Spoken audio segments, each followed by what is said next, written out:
Inbound marketing and content marketing. 15 seconds. What's the difference? Content marketing is creating content to educate your customers. Inbound marketing is creating content specifically for generating leads and customers. And content marketing does dissect it, right? They're different, but also similar in ways in which they overlap, right? Content and creating content has been around for 50 years or so. Inbound is about 9 years old, right? And tends to be focused more on digital results of generating leads and customers. For the people who are kind of new to this, inbound's kind of a different word. Is HubSpot the only company to use that word? Is that a HubSpot word? I would say HubSpot is synonymous with inbound, right? But inbound is a methodology or it's a state of mind, right? To practice inbound, you have to have a belief in helping people, right? The idea is that you're going to give,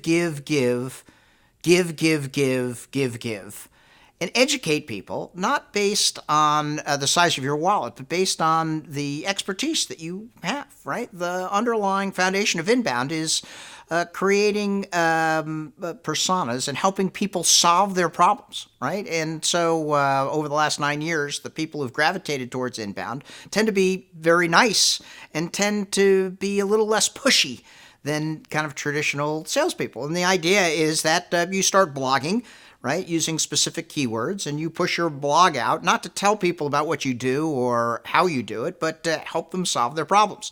And it turns out that there's a scientific reason why people will turn to you if you help them solve their problems. Either they'll be thankful that you provided value in the process, or subliminally they'll identify you as a thought leader. And so that people who publish content and publish it in an inbound fashion, make it available to folks, tend to rank a little higher on search engines and social media, tend to create a little bit more traffic through their websites. And then if the website is outfitted for conversions, calls to action and landing pages, it becomes easier for them to create top of the funnel leads, middle of the funnel leads, and then bottom of the funnel leads, leading to more business. This give. When do you start taking? So you let the customer decide. The real key of inbound, and the reason why it's an extraordinary transformation, both for sales as well as marketing, is there's a strategy or a science behind what you give away for free, what you put behind a form, right? Because the key is when people come to your website, only 2% are ready to actually buy the first time they come to the website. 98% of the folks are like stroking their chin and saying, is this a credible company? Is this a trustworthy company? Exactly. And in those scenarios, you have to educate them to show them, number one, you know what they're talking about. Number two, that you're a subject matter expert. Number three, that you have the same aesthetic that they do and that you can help them with their problems. After they've come to your website 2 or 3 times, right, you have this built up trust or credibility. Then they may be willing to drop their contact information, right? And if you have the right forms and the right calls to action that are focused on the right demographic, then people are forthcoming and they'll drop their first, last email, phone number, and then you have a lead.